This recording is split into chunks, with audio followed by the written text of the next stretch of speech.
HOA calls me at 4 a.m., telling me I must keep my land open for their daily shortcut. It was 4 in the morning when my phone rang. Bleary-eyed and half asleep, I picked it up, only to hear the cold, familiar voice of the HOA rep. "We need you to open your gate now," she said. "The community needs access." That's when I realized this wasn't a request. It was a demand. And it wasn't the first time. But this time, I had something to say back. At 4 a.m., most people are wrapped in the deepest part of their sleep, resting from yesterday's weight and gathering strength for the day ahead. But not me. That morning, my phone lit up with a call that I knew, without even looking, was from the HOA. It wasn't the first time, but there was something about the hour that made it feel even more invasive, more entitled, more wrong. As I answered, groggy and irritated, I heard the familiar voice on the other end, calm but firm, as if waking someone in the dead of night was the most normal thing in the world. She didn't apologize. She didn't even ask if it was a bad time. She just launched into the demand, straight and unapologetic. "We need the gate opened immediately. It's blocking the community's morning access." I sat upright in bed, trying to process what she just said. For context, there's a small dirt path that runs along the back edge of my property. It's not officially part of any mapped-out neighborhood plan. It's not a road. It's not even paved. But over time, a few early risers began using it as a shortcut to the main road, shaving off maybe a minute or two from their drive. And slowly more followed. Then it became routine. Eventually, someone, most likely the HOA, placed an unofficial community access path sign there without my permission. I had tolerated it for too long. But this wasn't public land. This was my property. Weeks earlier, I had locked the gate after a series of incidents. Trash dumped near the fence line, a neighbor's dog chasing my chickens, and a stranger walking too close to my garden. I figured I was well within my rights to secure my property. But apparently, this decision didn't sit well with the homeowners association. The late-night calls began as reminders and courtesy notices. Then came the letters with vague language about cooperation and community benefit. And now, the calls were happening at ridiculous hours, like this one at 4 a.m., suggesting that I was inconveniencing the entire neighborhood. The absurdity of it all weighed on me as I sat on the edge of the bed, phone still pressed to my ear. Who thinks it's okay to call someone at 4 in the morning about a dirt path? Who believes they have the right to wake someone up and insist that they alter their private land use for others' convenience? But this was the pattern. The HOA operates in a strange blend of passive aggression and entitled urgency. They rarely shout. They don't have to. Their tone carries a practiced finality, as if their words are law. And that call at 4 a.m., that was their way of showing me they don't consider boundaries real unless they're the ones drawing them. The thing is, most people wouldn't tolerate a call from a family member at 4 a.m. unless it was an emergency. If a friend did it, it would warrant a serious conversation the next day. But the HOA doesn't follow the same social contract. They operate with the unspoken assumption that because they are an authority, the regular rules don't apply to them. And that's where the problem begins. It isn't just the call. It's the mindset behind it. That mindset says, your time, your rest, your autonomy, none of it matters if it stands in the way of their agenda. As the call continued, I found myself drifting in and out of the conversation. She was still talking, now referencing a clause in some outdated community agreement from 10 years ago, something about preserving traditional access routes. I remember when we first bought the property, that clause was never enforced, never even mentioned during walkthroughs or meetings. It only became relevant when the shortcut got popular, when people started seeing my backyard as a public lane instead of what it really is, privately owned land. At one point in the conversation, she said, "It's in everyone's best interest if you just leave the gate open." Everyone's best interest. Those words echoed in my head. What about my interest? My peace? My safety? My rights as a landowner? That kind of language is designed to make you feel guilty, like saying no would make you a selfish neighbor. But I was beginning to see the manipulation in it. I wasn't crazy for thinking this was abnormal. I wasn't being difficult.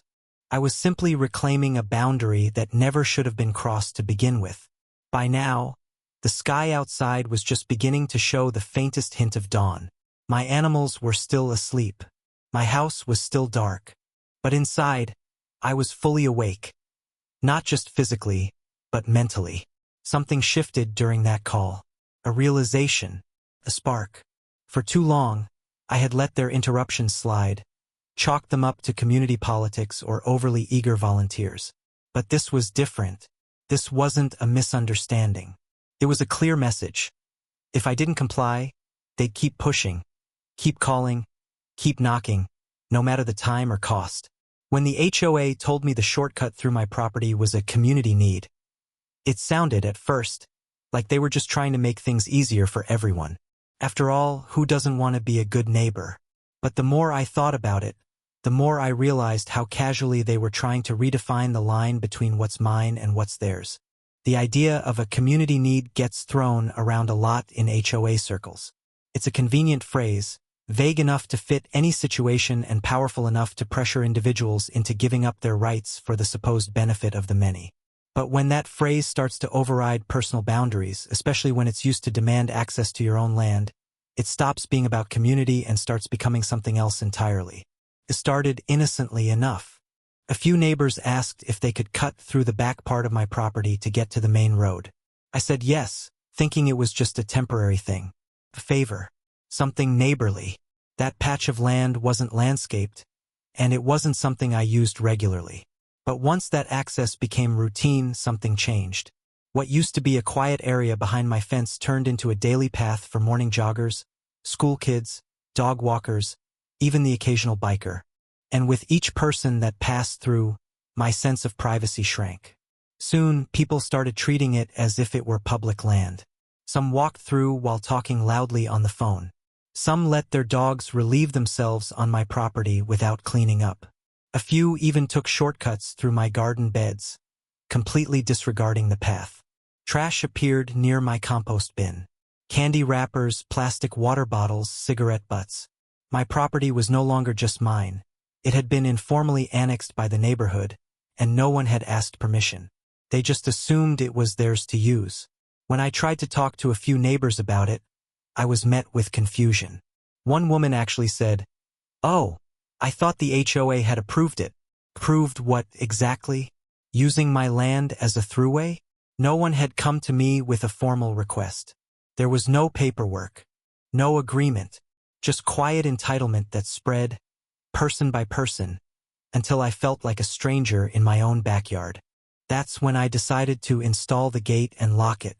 I thought closing it would send a clear message. This is private property, not a public passage. But the HOA didn't see it that way.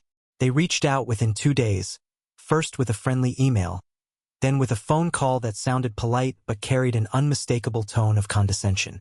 "We've had a few concerns from residents about access being restricted," the voice said. "They rely on that route for daily routines, and it would be in everyone's best interest to keep it open." Again, that same phrase, everyone's best interest.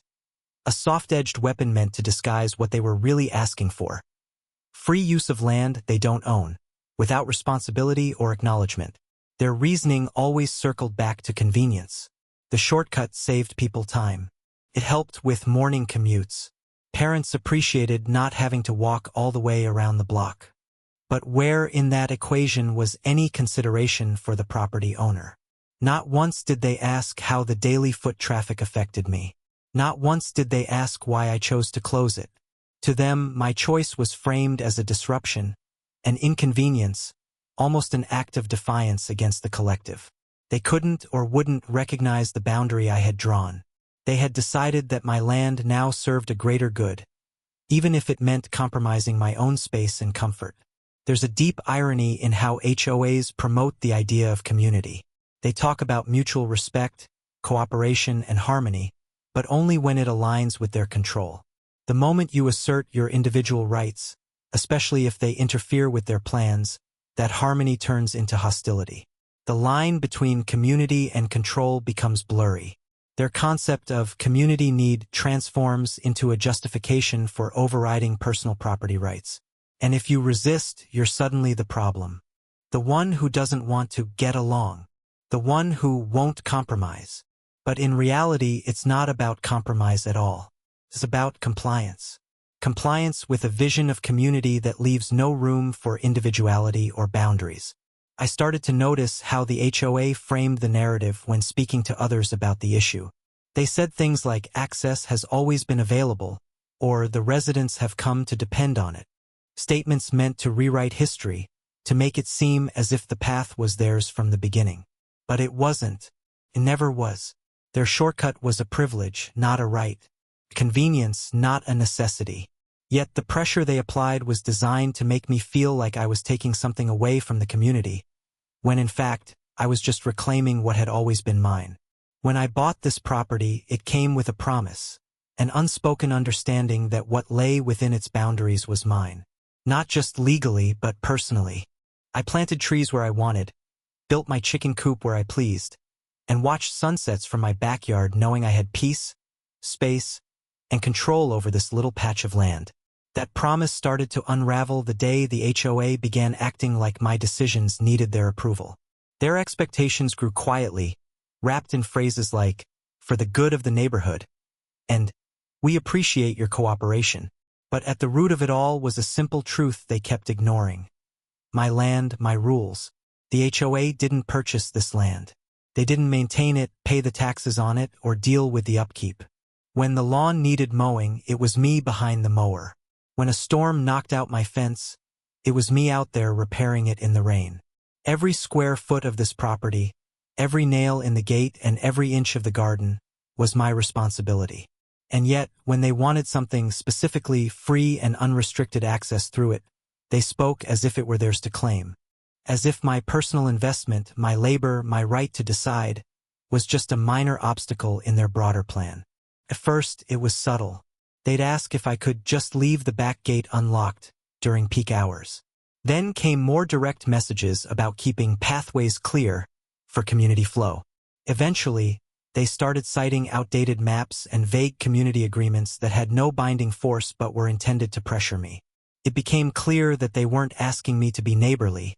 They were expecting me to surrender control, to let others dictate how a part of my land was used, without compensation, consultation, or care. When I pushed back, they acted like I was being unreasonable. Like saying no made me the villain in some imagined standoff between individual rights and community cooperation. But there's a difference between being cooperative and being coerced. What they were asking me to do wasn't a small favor. It was a shift in authority. By granting the HOA permanent access through my property, I wouldn't just be opening a gate. I'd be opening the door to endless precedent. If they could claim my land for their shortcut today, what would stop them from claiming something else tomorrow? Neighbors started talking. Some of them were sympathetic, others not so much. A few suggested I just let it go, that it wasn't worth fighting over a dirt path. But those people didn't see what I saw. They didn't see the strangers crossing through at night. They didn't see the litter piling up, or the feeling of intrusion every time I caught someone walking too close to my windows.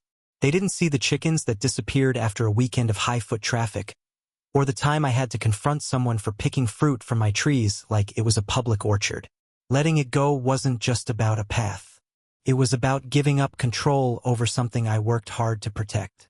The most frustrating part of it all was how easily the HOA dismissed the emotional and personal aspects of ownership. To them, everything was procedural, a matter of documents, votes, and community consensus. But ownership is more than a name on a deed. It's the sense of peace you feel when you step onto your land and know it's yours. It's knowing that the space reflects your values, your decisions, your care. That kind of ownership doesn't get shared just because someone else wants to save 5 minutes on their commute. I tried to explain this to the HOA during one of our tense phone calls. I told them I wasn't being petty or hostile. I simply believed in the boundary that the property line represents. I don't tell my neighbors how to arrange their yards or who can walk through their gardens. I don't call them at inconvenient hours demanding they accommodate me. Yet somehow, when I expected the same courtesy, I was told I was the one being difficult. That kind of hypocrisy is hard to stomach. Eventually, I realized this wasn't just about me and my land. It was about the principle of ownership in general. If we allow associations or groups to slowly chip away at our rights in the name of convenience or unity, we set a dangerous precedent. We normalize the idea that individual ownership is flexible, that it can be overridden by peer pressure or policy speak. And that's not how property works. Ownership means something. It comes with responsibilities, yes, but also with rights. And one of those rights is the ability to say no. There's something deeply personal about owning land. It's not just a plot of earth marked by surveyor stakes and legal descriptions. It's the hours of labor spent maintaining it, the quiet satisfaction of planting something and watching it grow, the sense of control that comes from knowing this piece of the world is yours. That's what I felt when I bought my property. And that's exactly what was being chipped away when the HOA began treating my land as an extension of their convenience plan. Over time, I realized they weren't just asking me to cooperate. They were insisting I forfeit authority over my own space. And I wasn't willing to do that. My land, my rules. When I first moved in, I made it clear that I valued my privacy. I put up fencing, I built a gate, and I made sure the boundaries were respectfully marked. At no point did I invite the community to use my land as a pass-through. But slowly, people began doing just that. A few walkers became a steady stream, and when I asked some of them where they thought they were going, they looked surprised, as if it hadn't occurred to them that they were on private property. That was the first red flag. The second came when the HOA reached out, not to ask for permission, but to suggest that I maintain open access for the sake of community movement. Their wording was diplomatic, but the message underneath was clear. This wasn't a favor. They saw it as a responsibility. My responsibility. I started receiving notices about impeding community flow and restricting historic use pathways. These weren't official citations, just cleverly worded suggestions framed as expectations. And when I responded by locking the gate, the backlash came quickly. Suddenly, I was the neighbor who wasn't being cooperative. Rumors spread that I was trying to isolate myself or cause trouble. But all I was really doing was protecting what I rightfully owned. I had allowed the shortcut temporarily, and instead of appreciation, it bred entitlement. It struck me as ironic that the same organization that sends fines for grass being half an inch too high somehow believes they have the right to demand access to my land without compensation or consent. The hypocrisy was staggering. If I tried to park my trailer an inch over the sidewalk line, they'd be all over me. But when it comes to dozens of people walking daily through my backyard, they act like I should be honored by their presence. There was no logic to it, just pressure and expectation. In HOA meetings, they began discussing my gate as if it were a neighborhood issue, not a personal boundary. One board member said it interrupted pedestrian continuity. Another said it created confusion for residents used to open access. But the thing is, that access was never official. It wasn't a right. It was something I had allowed out of courtesy, and like many courtesies, it was mistaken for obligation. That's the danger of letting boundaries blur for too long. People start to forget there were ever boundaries in the first place. I even had neighbors come by to express their disappointment, telling me how their kids used that path to get to the bus stop, or how they walked their dogs that way every morning. I listened and I sympathized. But at some point, it stopped being about convenience and started being about control. My property had become so entangled in the community's habits that withdrawing it felt like a betrayal to them. But I wasn't the one who crossed the line. They were. And when I reminded them of that, they looked at me as if I were the unreasonable one. What disturbed me the most wasn't the walking path itself. It was the way the HOA used language and social pressure to erode ownership. They never said I had no rights. They just kept talking as if I didn't. Their communications were full of phrases like community cohesion, shared responsibility, and uninterrupted pedestrian circulation, none of which applied to private property. They used the tone of public service to push an agenda that directly interfered with individual rights. And when someone stands up to that, they don't know how to handle it. The truth is, if I gave them the right to walk through today, tomorrow they'd want permission to install signage. Next week, maybe they'd want to pave it, then add lighting. Before long, it wouldn't be my land anymore, not in practice. I'd just be the one stuck paying the taxes on it. Ownership has to mean something. It's more than paperwork. It's about authority, boundaries, and the right to say yes or no. When you own something, you don't owe an explanation every time you use it the way you choose. You don't have to ask permission to protect it. You certainly don't have to justify yourself to people who've mistaken your generosity for surrender. The first time the HOA reached out about the pathway through my property, it was a polite email. It had just the right mix of courtesy and suggestion, like a neighborly favor dressed in official language. They encouraged me to keep the gate open for the convenience of the community and reminded me how neighbors appreciated the access. It didn't feel like a demand yet, but as the weeks passed and I didn't comply, the tone started to shift. What began as gentle reminders soon morphed into calculated pressure.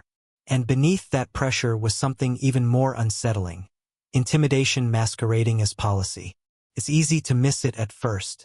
The HOA doesn't yell or threaten in a way that's overt.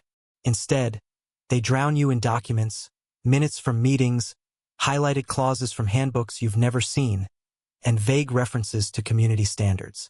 You'll hear phrases like non-compliance concern, escalation procedure, or policy clarification.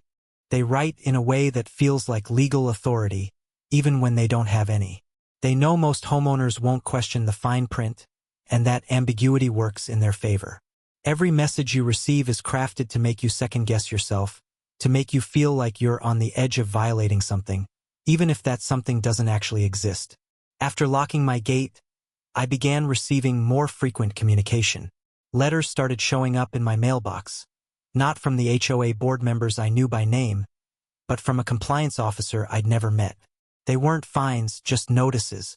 Reminder: obstruction of community passage may fall under restricted behavior as outlined in HOA guidelines. No citation, no official rule number, just enough wording to feel like a threat. One email read, "We're hoping to resolve this informally, but we reserve the right to take the next steps should non-cooperation continue." Next steps. What did that mean? They never said. And that's exactly how they wanted it: vague, unnerving, suggestive of power without proving it. I started researching. I went through the HOA bylaws, line by line, and found nothing about pedestrian paths or mandatory easements through privately owned property. I found no mention of shared access zones in my deed. I contacted a real estate attorney who confirmed I had no legal obligation to keep any gate unlocked. But the HOA wasn't banking on legal authority. They were banking on my discomfort. On the idea that if they made things confusing enough, persistent enough, official-sounding enough, I'd cave in just to make it stop. Then came the social pressure. One afternoon, a board member I'd barely spoken to stopped by my house. Not to chat, but to tell me she'd heard concerns from other neighbors. She didn't mention names. She didn't cite anything specific. Just said people were starting to feel like the neighborhood dynamic was changing because of the gate. She smiled while she said it, like it was all a friendly exchange. But underneath that smile was something unmistakable. You're becoming the difficult one. That kind of pressure isn't written on paper. It's delivered through tone, timing, and repetition. They want you to feel like you're being watched, like you're breaking an unspoken social contract, even when you're well within your rights. What the HOA understands better than most is that fear doesn't need volume to be effective. It just needs persistence. It needs to surround you: emails, letters, phone calls, surprise drop-ins, discussions at board meetings you're not invited to. The goal is not just to get compliance. The goal is to break your resolve, to wear you down until you start questioning whether asserting your rights is even worth the hassle anymore. And when you begin asking yourself that question, they've already won half the battle. One of the most manipulative tactics they use is suggesting that your resistance isn't just about a gate or a path. It's about your attitude. They frame your boundaries as selfishness. They twist your protection of property into anti-community behavior. They use phrases like working together and compromise as shields. So if you stand your ground, they can say you're the one refusing to be reasonable. They don't say you must obey. Instead, they say, can't we just find a solution? But what they mean is, comply quietly or be labeled the troublemaker.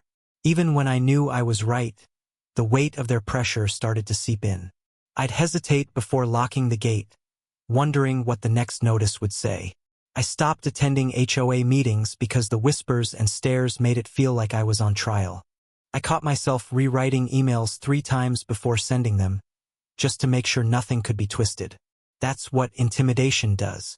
It shrinks your confidence, not by shouting you down, but by making you constantly look over your shoulder. After locking the gate that blocked the shortcut through my property, the tone of communication from the HOA changed dramatically. No longer was it light reminders or friendly requests. Instead, I began receiving what they called compliance notices, carefully worded but clearly designed to intimidate. These weren't actual fines or legal actions, just vague warnings that hinted at consequences without ever specifying what those consequences were. Each notice arrived printed on official letterhead, with bold headings and excessive legal language, attempting to disguise the fact that they had no actual authority over that section of my land.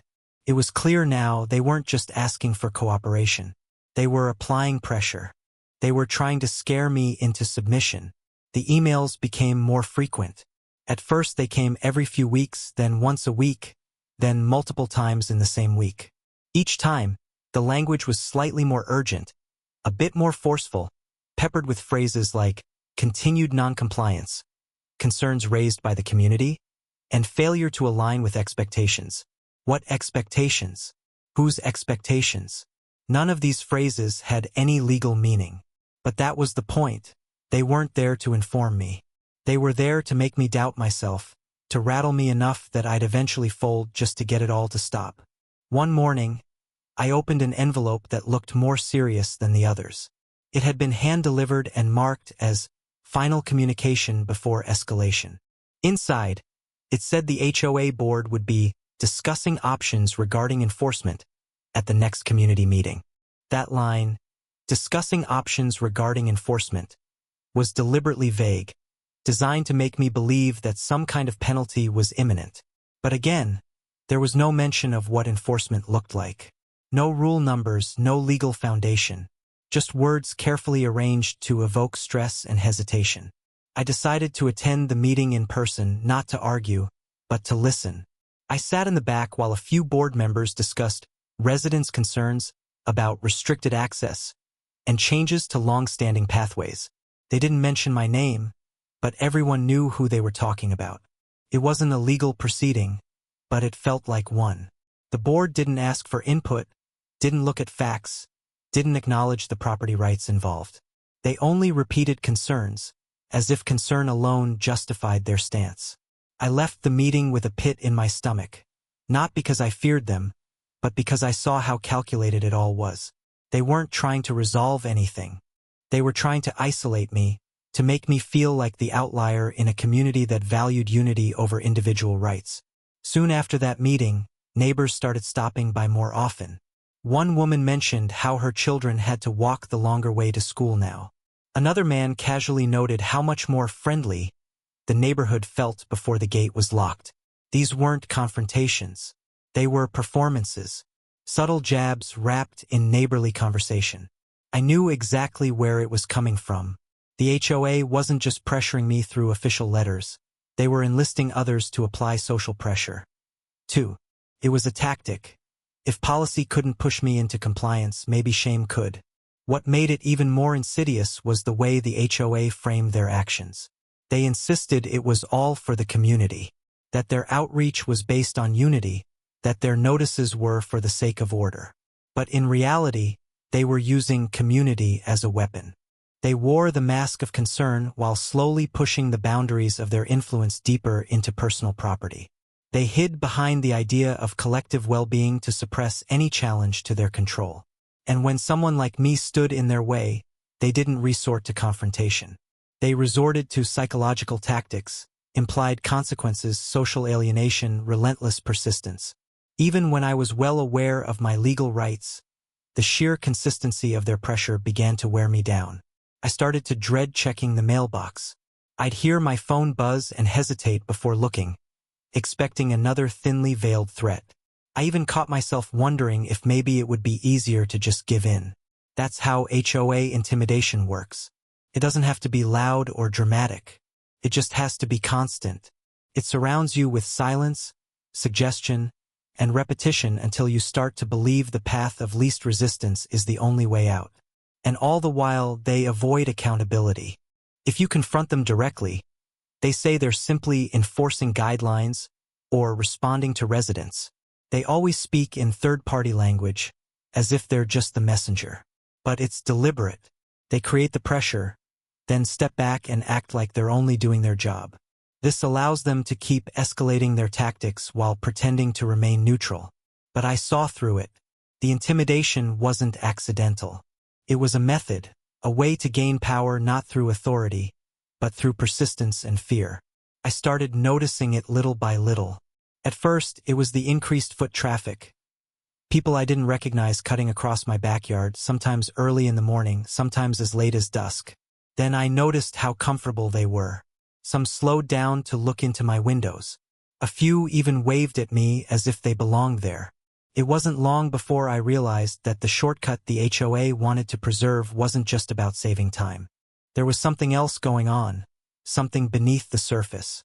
The more I pushed back against their demands, the more I began to uncover just how much they were hiding. The shortcut wasn't about community access.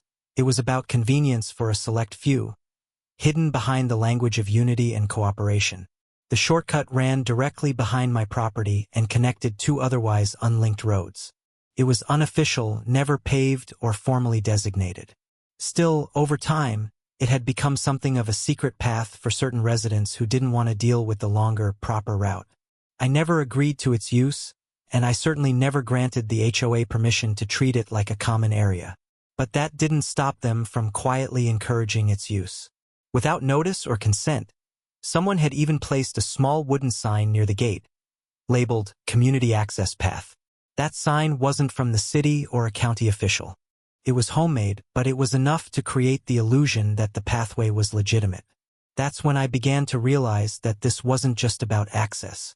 This was about control. The HOA claimed that keeping the gate closed created unnecessary hardship for certain members of the neighborhood, but they never explained why. I started observing more carefully. I noted the same cars pulling up at the far end of the path, sometimes parked for just a few minutes. Teenagers loitered there occasionally. A delivery truck once backed into my yard by mistake, clearly trying to use the shortcut as a turnaround point. One early morning, I even caught a man with a flashlight walking down the path, only to disappear into the woods behind another house.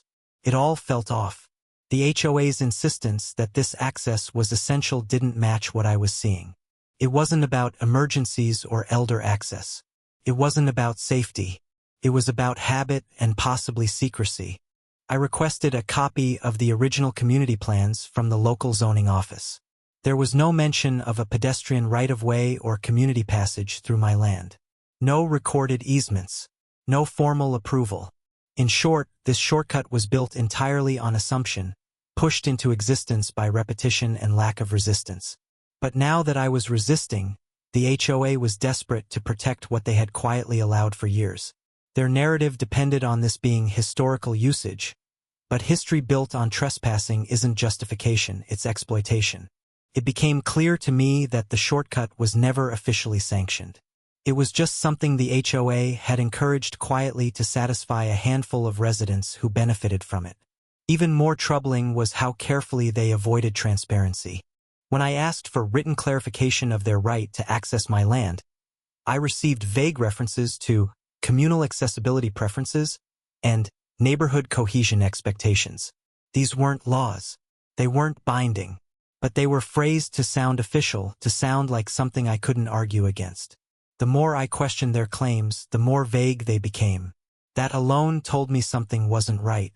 If the path had legitimate standing, they would have been quick to provide documentation. Instead, they provided excuses. Conversations with neighbors brought even more troubling details to light. A longtime resident told me that years ago, the HOA attempted to buy a narrow strip of land adjacent to mine for the same purpose, but the deal fell through because the owner refused. Shortly after, people began cutting through my property instead. Another neighbor confessed that the shortcut saved her son 10 minutes off his school route, but admitted she'd always wondered whether it was technically allowed. That doubt, that hesitation, it confirmed that this was no open secret. It was just unauthorized use normalized over time. There were even rumors that the shortcut gave certain HOA members easier access to undeveloped lots they were quietly trying to sell, properties that weren't visible from the main roads but could be reached via the path. If true, it explained a lot. The urgency, the pressure, the vague threats. They weren't just defending a walking path. They were defending a convenience that, for some, also served a financial or personal purpose. And if maintaining that shortcut meant leaning on me until I gave in, so be it.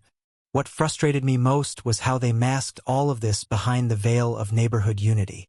They hid their true motivations behind phrases like the greater good and community standards.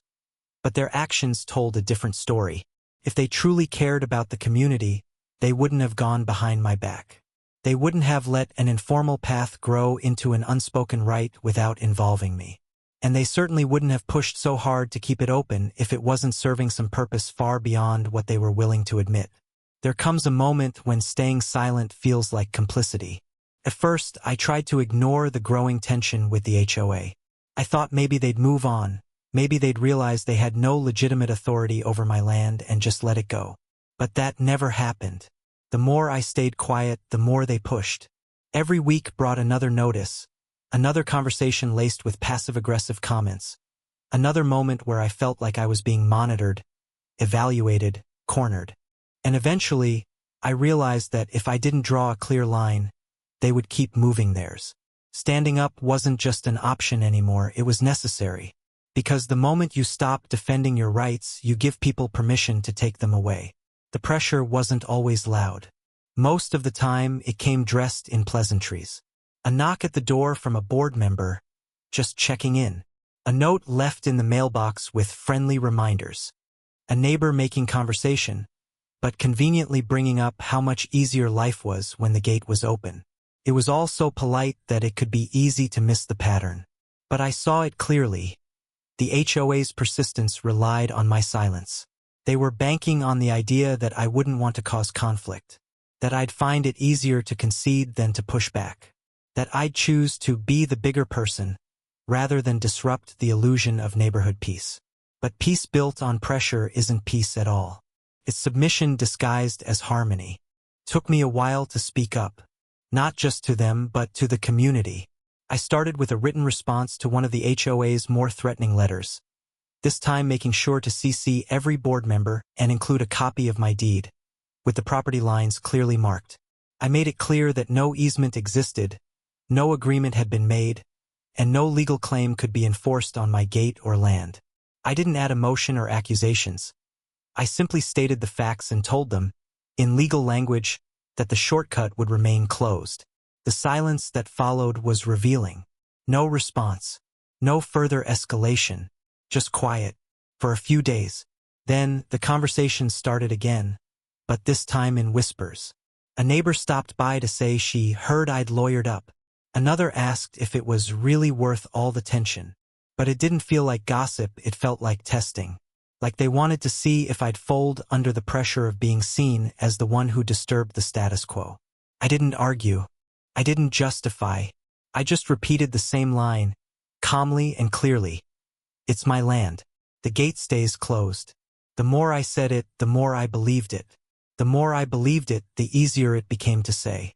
I began attending HOA meetings, not to cause scenes, but to be seen, to be present, to remind them that I wasn't going to disappear or back down quietly. And what I noticed was surprising. There were others who felt the same way. One homeowner pulled me aside after a meeting and said, "They did something similar to me about my fence last year. I gave in. I wish I hadn't." Another said he'd been fined for planting trees too close to the sidewalk but had never seen anything in writing. The more I listened, the more it became clear. This wasn't just about my gate. It was about a culture of pressure, one that worked only because people were too tired or too afraid to resist it. Standing up didn't mean yelling or making threats. It meant showing up, documenting everything, refusing to be pushed without asking for proof, making sure every phone call was followed by an email, every verbal statement backed up by writing. It meant turning their vague language back on them, asking for rule numbers, dates, exact clauses, and each time they failed to provide those details, their authority weakened. They couldn't keep pretending once they were forced to explain. But most importantly, standing up meant reclaiming ownership, not just of land, but of peace. The peace of knowing that I didn't let someone take what was mine without resistance.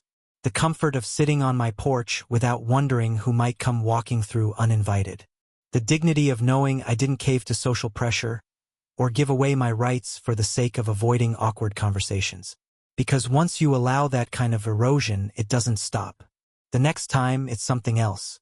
A new rule, a new request, a new way of telling you what to do with something they didn't earn, don't maintain, and don't own. In the end, silence is often mistaken for agreement. If you don't say no, they assume you mean yes. If you don't challenge them, they believe they're right. If you let one small thing go, they treat it as permission to take a little more. I had given them enough already by staying quiet for too long. Saying no wasn't just about this one issue, it was a declaration. A reminder. A refusal to be steamrolled by policy wrapped in politeness. Standing up was the only thing that made the message clear. HOA 3.